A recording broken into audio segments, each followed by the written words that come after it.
সামনে শীতকাল আসছে, তো অলরেডি কিছু কিছু পেশেন্ট আমার কাছে আসছেন যারা দীর্ঘদিন ধরে সোরিয়াসিসে ভুগছেন বা আমার পুরাতন পেশেন্ট। আবার কিছু নতুন পেশেন্টও আসলে কনসার্ন থাকেন। তো সোরিয়াসিস আসলে শীতকালেও বাড়তে পারে, আবার অনেকের ক্ষেত্রে কিন্তু গ্রীষ্মকালে বা খুব গরম পড়লেও বেড়ে যায়, মানে দুইটা স্ট্রিম ওয়েদারে সোরিয়াসিস বাড়ে। তো তারা জিজ্ঞেস করছেন যে আসলে এখন তো আমার সোরিয়াসিস কন্ট্রোলে আছে, সামনে কি করব।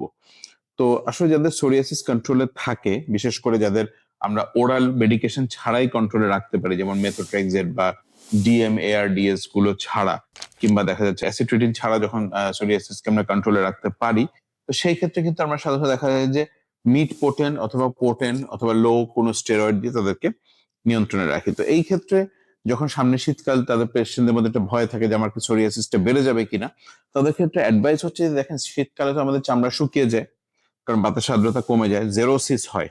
এই ক্ষেত্রে আপনারা যতটা সম্ভব স্কিনকে ময়েশ্চার এবং হাইড্রেটেড রাখবেন। সেক্ষেত্রে আপনারা ইউরিয়া ক্রিম ব্যবহার করতে পারেন, বা যাদের চামড়া উঠতেছে তাদের 6% স্যালিসাইলিক অ্যাসিড বা 8-9% 12% স্যালিসাইলিক অ্যাসিড ইউজ করতে পারেন তেল দিয়ে, অথবা খুবই মাইল্ড যেমন মোমেটাসন জাতীয় যে স্টেরয়েড গুলো পাওয়া যায়, সেটা আপনি অলিভ অয়েল কিংবা লিকুইড প্যারাফিন কিংবা গ্লিসারিন এগুলির সাথে মিশিয়ে আলতোভাবে ব্যবহার করতে পারেন।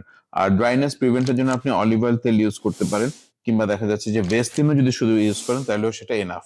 আর যে যে জিনিসগুলো আমাদের সোরিয়াসিসকে অ্যাগ্রাভেট করে, যেমন টেনশন, ডায়াবেটিস, প্রেশারের কিছু ওষুধ যেমন বিটা ব্লকার জাতীয় ওষুধ, এগুলো আমরা পরিহার করার চেষ্টা করব। এছাড়াও যারা ব্যথা বেদনার ওষুধ খেয়ে থাকেন, তারা কিন্তু এই ব্যথার ওষুধ খেলে কিন্তু আমি বারবার বলি সোরিয়াসিস বেড়ে যাবে। আবার কিছু অ্যান্টিফাঙ্গাল আছে যেগুলোতে সোরিয়াসিসকে বাড়িয়ে দেয়, তার মধ্যে অন্যতম হচ্ছে টার্বিনাফিন গ্রুপের বা টার্বিনাফিন জাতীয় যে ওষুধগুলো আছে।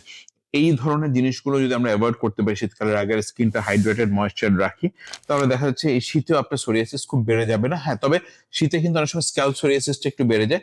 সেই ক্ষেত্রে আমরা যে স্টেরয়েড লোশনগুলো দিয়ে থাকি এবং যে কার্ড জাতীয় শ্যাম্পুগুলো দিয়ে থাকি, এগুলো ব্যবহার করতে পারেন। আর খুব সমস্যা হলে আপনি যে ডক্টর আপনাকে দেখে থাকেন, ওনার পরামর্শ গ্রহণ করবেন।